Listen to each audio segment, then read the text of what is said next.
네, 안녕하세요. 저는 국회의원 이준석 아니고 함께 나누는 교회 고등부 하준석입니다. 제가 교회 단상 위에 올라와서 이렇게 긴 시간 동안 여러분들 앞에서 이야기하는 게 처음이라서 되게 긴장이 많이 되는데, 그럼에도 우리의 삶 속에서 하나님께서 살아 역사하고 계심을 간증할 수 있도록 하나님께서 인도하여 주심을 믿고, 저의 이 간증을 여기 계시는 사랑하는 함께 나누는 교회 성도님들과 온라인으로 오늘 함께 하시는 존경하는 목사님께 오늘 이 간증을 전해드립니다. 저는 어딘가에 나서서 말을 하고 자신의 생각을 밝히는 걸 굉장히 좋아하는 사람입니다. 실제로도 되게 학교나 이런 데서 많은 장소에서 수많은 사람들 앞에서 발언할 수 있는 기회를 많이 얻어왔습니다. 하지만 직접 저의 간증문을 작성하면서 되게 어려움을 겪기도 했습니다. 교회라는 곳이 사실 신성하고 진중한 자리라고 생각을 해서 저보다 경험 많으신 성도님들께 어떻게 은혜를 드릴 수 있는지를 많이 고민을 했고, 저는 그렇게 기도를 계속해서 간증문을 작성할 수 있었습니다. 저는 교회를 다니기 전에 교회에 대한 이미지가 그렇게 좋지 않았습니다, 사실. 저희 가족들은 무교인데 대대로 이제 불교를 많이 믿는 가문이었고, 친척들 중에서도 거의 교회 다니시는 분이 한 분, 두 분 계실 정도로 교회를 접하게 되는 일이 거의 없었습니다. 그리고 저는 사회 변화에 대해 관심이 많아서 뉴스나 TV 등 매체를 되게 자주 접했었는데, 그 속에서 자꾸 개신국 관련해서 자꾸 사이비나 자꾸 범죄에 관한 그런 이야기들이 많아가지고 저와 제 주변 사람들이 되게 교회에 대해 좋지 않은 시선으로 바라보고 있었습니다. 근데 그러던 중에 제 인생을 바꾸게 된 일이 2022년 7월 17일 아직도 기억나게, 기억에 나고 있습니다. 제가 중학교 2학년이었던 2022년에는 저희 학교에 이제 저희 반에 찬이가 전학을 오게 됐는데, 저희는 당시에 이제 유행하던 이제 빵 같은 거를 수집을 하면서 빠르게 친해지게 됐고, 결국에 이제 찬이네 집에 가서 친구와 함께 잠을 자게 됐어요. 이제 열심히 놀고서 밤을 거의 새듯이 하고 잠깐 자고 아침에 일어났는데, 이제 주진희 집사님께서 이제 볶음밥을 해주신 거예요. 그래서 아침에 밥을 맛있게 그냥 이렇게 잠결을 먹고 있었는데, 갑자기 찬이가 이제 전화를 받더니 야야 빨리 내려가야 돼 내려가야 돼 이러는 거예요. 그래서 내려갔거든요. 내려갔는데 이제 집사님 차를 타고 그냥 어느 순간 교회에 가고 있었습니다. 그래서 이제 그때 당시에 이제 윤우라고 해가지고 지금은 이제 타 지역에 있는데, 그 친구랑 이제 처음 교회를 가는 거라 가지고 되게 고민할 틈도 없이 그냥 가게 됐는데, 이제 차 안에서도 되게 그 가는 교회가 사이비거나 약간 좀 이상한 집단이면 어떡하지 하는 걱정을 좀 많이 했거든요, 사실은. 그렇게 이제 저희가 지금 있는 교회 전 교회에 도착을 하게 됐습니다. 근데 이제 영화나 드라마에서 보던 모습과는 다르게 되게 웅장하게 생긴 교회 내부였고, 지금보다 되게 컸던 걸로 기억을 하는데, 되게 컸고 되게 선한 미소로 인사를 해주시는 성도님들이 되게 기억에 남았던 것 같습니다. 이제 그 당시 중고등부를 담당하고 계셨던 간사님의 예배 인도로 이제 예배가 시작됐고, 목사님의 말씀을 처음 듣게 됐는데 되게 당황했던 게, 저는 이렇게 언급 안 하실 줄 알았는데 갑자기 이제 목사님이 축복의 박수 하셔가지고 되게 당황했던 기억이 있는데, 그렇게 하면서 이제 말씀을 듣게 되는데, 아직도 기억나는 게 첫 말씀의 제목이 주를 기쁘시게 하는 삶을 시험하십시오였습니다. 처음 듣는 얘기였는데 되게 아름다웠고 신기했던 것 같아요. 목자 모임까지 마치고 이제 집에 가는 길까지 생각했는데, 교회의 이미지가 우리가 생각하는 선입견과 다르게 너무나도 편하고 좋은 곳이었구나, 이런 생각을 하게 됐습니다. 그럼에도 이제 학교를 다니면서 찬이 전도를 들으면서 계속 살고 있었고, 교회도 이제 가끔 한 달에 한 번 그 정도는 나갔던 것 같아요. 근데 그 과정 속에서 이제 찬이와 집사님, 그리고 성도님들과 목사님, 그리고 간사님까지 되게 많은 분들이 저를 잘 챙겨주셔서 저의 마음이 되게 교회에 대해서 쉽게 열렸던 것 같습니다. 그럼에도 가장 기억에 남는 첫 말씀을 항상 기억하고, 아 나도 누군가를 위해 기쁘게 하는 삶을 살아가야겠구나, 이런 삶을 살면서 이제 중간에 중고등부 친구들이랑 간사님이랑 어디 탁구도 치고 놀러 가고 하면서 교회에 빠지게 됐던 것 같습니다. 그 교회 이전하는 이사를 그때 연말에 했던 것 같은데, 그때 이제 교회 한 지체로서 성장해 나갔던 것 같고, 이제 22년 성탄절에 세상에서 가장 귀한 이야기라는 무언극을 한 적이 있었어요. 그 무언극을 준비하면서 이제 예수님에 대해 이야기를 알게 됐던 거예요. 처음 듣는 얘기였는데 잘은 모르겠지만 약간 가슴 속에서 뭔가 울림이, 큰 울림이 있었던 것 같아요. 그 큰 울림을 받으면서 설교가 되게 짧았는데, 그날 목사님께서 이제 설교를 마치고 찬양을 하시는데, 그 찬양하는 목사님의 모습 속에서 약간 하나님이나 예수님의 모습이 약간 비쳐 보였던 것 같아요, 저한테. 그래서 되게 가사도 약간 집중하고 멜로디도 집중하면서 되게 그 마음에 있던 울림을 느끼는 시간을 가지게 되었고, 저는 이제 그때 기도를 하면서 하나님께서 저를 찾아와 주셨다고 생각을 했고, 그날 이후로 저는 하나님과 동행하는 삶을 살게 되었습니다. 지사님의 추천으로 사실 노래를 잘 못하지만 싱어도 하게 되었고 되게 가장 귀한 삶이라는 새해 이제 찬양을 연습하는데 가사가 막 다시 들리더라고요. 이제 제가 알고 봤던 거랑 모르고 보는 거랑 아니 알고 봤던 거랑 모르고 보는 게 되게 다르다는 걸 느꼈고 찬양을 연습하면서 가사를 들여다 보니까 하나님을 믿는 사람으로서 믿고 이제 하나님을 믿고 복음을 전하며 살아가는 삶이 가장 귀한 삶이라는 것을 느끼게 되었습니다. 되게 약간 중이병이었던 건지 모르겠는데 당시에는 약간 마음이 복잡하고 건강도 사실 좋진 않았거든요. 그럴 때마다 이제 저는 기도를 많이 했고 좋아하는 찬양을 들으면서 가사 멜로디보다는 가사에 집중을 하게 됐고 이제 피치 못할 상황이 생겨서 교회를 못 나가게 되더라도 온라인으로 항상 예배를 하면서 하나님을 통해 빠르게 치유되고 회복되는 경험을 하게 되었습니다. 23년 부활절 주일에는 이제 유연이와 함께 또 집사님의 권유로 세례를 받으면서 하나님의 자녀가 진정한 자녀가 되었고 번외로 당시 그 연도에 찬이가 이제 전도상을 받았던 것 같은데 그 전도상이 사실 제 공이 크다고 지금도 아직 자부하면서 번외로 말할 수 있을 것 같습니다. 저도 되게 많이 노력을 했고 찬이 혼자 하는데 찬이가 부족한 게 많아서 제가 옆에서 많이 도왔던 것 같습니다. 이제 그리고 시간이 흘러서 고등학교를 제가 이제 옆에 대신고라고 있는데 거기가 미션 스쿨이에요. 이제 기독교 학교인데 거기를 진학을 하면서 하나님과 동행한다는 사실을 많이 느끼게 되었던 것 같습니다. 최근에 졸업식을 했거든요, 선배님들. 근데 그때 합창부였는데 제가 거기서 자진을 해가지고 하나님의 부르심이라는 중창도 제가 했을 정도로 되게 종교학 수업 시간이나 학년 예배 시간에 열심히 주님을 찬양하고 거기 계시는 목사님 말씀도 열심히 들었던 것 같습니다. 근데 거기서 느꼈던 게 미션 스쿨인데 생각보다 무교인 애들도 많고 사이비 있는 애들도 가끔 있고 이제 다른 종교 믿는 애들이 생각보다 많았어요. 근데 제가 그걸 보면서 느낀 게 하나님께서 이제 대신고라는 학교에 진학시켜준 게 저로 인해서 많은 친구들이 주님을 믿고 주님 곁으로 돌아와서 구원을 얻게 하심임을 믿고 있었습니다. 저에게 감당할 수 있는 큰 사역을 주셨고 늘 학교 생활에서 간절한 마음으로 복음을 전하며 살아가고 있었습니다. 물론 2년 반 동안이라는 시간 동안 주님을 의심하고 주님 곁에 떠났던 순간들도 되게 많았습니다. 사실 그런 죄인인 저를 주님은 늘 예배의 자리로 다시 불러주셨고 눈물로 회개하는 저의 기도를 항상 어루만져 주시며 용서하여 주셨습니다. 하나님께서는 저를 함께 나누는 교회와 대신고등학교를 통해 새롭게 태어나게 해주셨습니다. 저는 지금도 항상 이렇게 생각하면서 주님과 매일을 동행하고 있습니다. 처음에 교회에 올 때 들었던 좋지 않은 생각들이 내가 주님의 뜻대로 주님을 기쁘시게 하는 삶을 살고 있지 않기 때문이지 않을까 하는 생각을 하면서 주님의 말씀과 은혜를 사람들에게 전하면서 주님의 제자이자 자녀로 살아가는 삶을 살아가야겠다고 다짐했습니다. 유정이를 비롯해서 저의 가족들의 구원과 이웃과 친구들의 구원을 위해 늘 기도하며 그들이 저를 통하여 살아 역사하시는 하나님을 뵙고 주님의 곁으로 돌아오기 위해서 늘 노력하고 있습니다. 하나님의 말씀이신 성경책을 되게 가까이 항상 하고 늘 기도하면서 우리들의 밝은 빛이신 예수님의 복음을 전하는 가장 귀한 삶을 살아가겠습니다.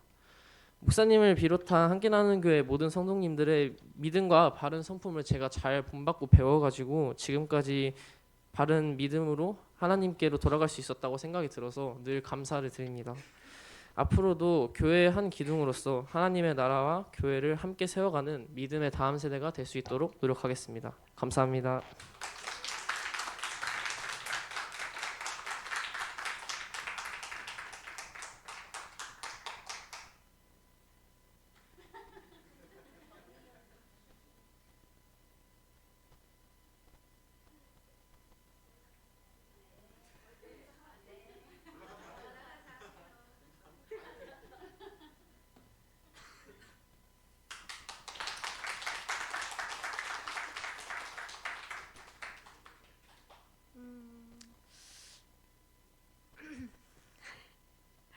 저는 이렇게 앞에 나와서 얘기하는 게 진짜 어렵습니다.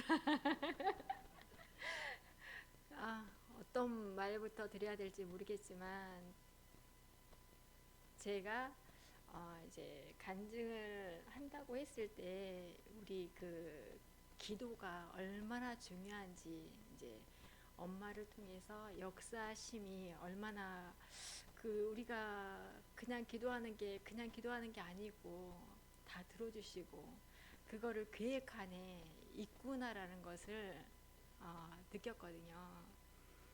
그래서 드리려고 하는데 네, 이 그 은혜 받았던 모든 게 이제 잘 전달됐으면 좋겠는데 제가 말주변머리가 별로 없어가지고요. 네, 제가 처음에 이 함께 나눈 교회 왔을 때 딱 앉았는데 이제 여기다라는 느낌이 들었거든요. 그러니까 우리 가족이 함께 할 수 있는 교회가 이 함께 나누는 교회구나 이렇게 생각을 했었거든요. 그래서 이 함께 나누는 교회 몇 번 안 오고 등록을 했어요. 등록을 했는데 거기에 이제 한 5월 달부터 제가 새벽기도 하는데 한 3개월, 3년 정도 됐죠. 3년 정도 안 빠지고 지금까지 이제 기도를 했는데 엄마의 기도도 빠지지 않고 또 이렇게 기도를 했는데 그냥 그래도 들어주시려나? 라는 생각? 이런 생각을 가졌던 것 같아요. 근데 이제 엄마가 너무 아프고 그게 이게 반복이 됐었거든요. 그런데도 그 기도만 하고 엄마한테 함께 교회에 가자 이제 복음을 전하는 그런 건 없었어요. 너무 소심한 저이기 때문에 엄마한테 말은 못했거든요. 근데 그 새벽에 와서 늘 기도는 했던 것 같아요. 그러는데 엄마가 이제 마지막에 이제 돌아가시기 일보 직전인 것 같은 그런 느낌이 막 들고 그래서 그래도 그 기도를 놓치지 않았던 것 같아요. 엄마가 입원했을 때 엄마 그 입원 케어하면서 또 새벽에 와서 기도하고 그러고 했는데 이제 엄마가 소심해서 전하지를 못했는데 이제 그 나한테 선한 동역자를 주시더라고요. 언니가 있더라고요. 그래서 언니가 엄마한테 복음을 전하기 시작하고 저 또한 거기에 이제 힘을 얻어가지고 엄마한테 함께 교회에 가자. 엄마 이제 천국 가야 돼. 어차피 한 번은 죽어. 그렇지만 우리가 함께 하늘나라에서 우리 같이 보면서 소망을 품고 살아갔을 때 우리 하나님께서 기쁨을 주신다라는 그런 게 있다. 엄마 내가 새벽기도 다니고 주일 예배 안 빠지고 수요 예배 안 빠지고 이거는 내가 하는 게 아니다. 이 내 안에 기쁨이 있기 때문에 한 번도 빠지지 않고 내가 다니고 제가 이렇게 믿지 않았을 때는 그랬거든요. 어떤 권사님이 저를 이끌어 주신 권사님이 있으신데 그분한테 그랬어요. 권사님 어떻게 안 빠지고 새벽에 다니시고 수요 예배 다니고 철야 예배 다니고 어떻게 그러세요? 그랬던 내가 지금은 제가 하고 있더라고요. 그래서 이게 모든 게 하나님의 은혜구나, 하나님의 계획 안에 있는 거구나 라는 생각이 점점 드는데 어떻게 제가 삼천포로 빠지는 것 같기는 되게 잘하고 있는지 모르겠습니다. 그런 와중에 또 언니가 엄마를 케어하고 그 다음에 저 또한 케어하고 그 맞은편에 이제 같이 아프셨던 분 보호자분이 언니가 전도사님이고 막 그 믿는 가정이더라고요. 근데 그 가정분이 나하고 얘기하면서 또 엄마한테 기도도 해주시고 그 치유의 은사가 있으시다고 하면서 기도를 해주시고 또 목사님하고 사모님이 내 오시면서 하루도 안 빠지고 엄마한테 기도해주고 그러더니 엄마가 마음의 문이 열리시더라고요. 그래서 나 영접할란다 이렇게 하시고 그래서 목사님하고 사모님한테 제싸게 전화해가지고 영접하신대요. 그래서 와서 영접기도 하고 근데 영접기도 하고 나서도 영적 싸움이 많이 이루어지는 것 같았어요. 그래서 그 영적 싸움에서 이제 제가 안 놓치려고 밤에 그 목사님이 주시고 간 그 영접 기도문 그것도 읽어드리고 아침에 읽어드리고 또 주일 예배 때는 못 왔을 때는 일부러 안 오고 엄마하고 같이 온라인 예배 드리고, 그 다음에 그 충남대 병원에서 그 4시에 또 예배가 드리거든요. 그래서 그 예배도 드리고, 그러니까 엄마를 이제 하나님에 대한 그 믿음을 안 놓치려고 굉장히 노력을 했었던 것 같아요. 근데 이제 조금 더 가니까 엄마가 나 너네 교회 갈란다. 믿으려면 너처럼 믿어야 된다. 그러니까 제가 하나도 안 빠지고 이제 새벽교회를 다녔잖아요. 수요예배 다니고 엄마가 왔을 때도 이걸 안 놓쳤던 것 같아요. 그래서 엄마한테 얘기는 안 했지만 그 내가 보여진 행함이 엄마한테 보여졌던 것 같아요. 그래서 엄마가 그래 너처럼 믿어야지, 믿으려면 너처럼 믿어야 된다 하시면서 지금도 아프신데도 오시고 그러면서 예배 드리는 게 엄마가 아멘 아멘 할 때마다 내가 얼마나 이 안에 감사함이 넘치는지 정말 감사해요. 그래서 우리 가정에 나쁜 일만은 있는 게 아니구나. 이게 엄마가 아팠을 때 남동생하고도 이제 우리 가족이 또 하나로 뭉치는 그런 또 계기가 되었던 것 같기도 하고요. 또 엄마가 아픔으로써 우리가 또 가족끼리 또 하나하나 알아가는 그런 것도 있었고, 그 다음에 내가 너무 많은 은혜를 받았는데 그 은혜를 다 여러분한테 펼쳐 보이지 못하는 게 참 그런 것 같아요. 그래서 제 엄마가 아픈데도 엄마한테 아프면서도 내 안에 찬송이 계속 나왔어요. 말씀 안에서. 그러니까 아픈데 계속 찬송이 나오는 거예요. 그래서 그 약속 믿어요. 이 찬송을 굉장히 나오는데 이게 하나님의 은혜 가운데서 모든 것이 이루어지겠구나. 이 모든 게 하나님의 계획 안에 있는데 그 계획 안에 하나하나 짜맞춰지는데 정말 감사했고 우리의 기도가 정말 땅에 떨어지지 않는다는 거, 그리고 내가 정말 성실하게 우리 하나님께 나아갔을 때 그 모든 것이 이루어진다는 것을 다시 한번 깨닫게 됐어요. 그래서 내가 아프지 않고 걸을 수 있으면 늘 새벽에 와서 기도해야 되겠다는 생각이 더 간절했고, 또 세상에 나가면 또 세상이 참 험하잖아요. 사람들이 마음이 변질이 돼요. 자꾸 변질이 되는 게 눈에 이제 보이더라고요. 근데 우리가 기도로 붙잡고 나가야지 이 믿음 생활을 할 수 있는 거고, 우리가 바로 설 수 있는 그 기도의 자리를 서야 된다고 생각을 하거든요. 그러니까 그 기도는 우리가 한 10년을 잡고 계획하고 기도하면 이루어진다는 것을 믿고 기도를 놓치지 않았으면 좋겠어요.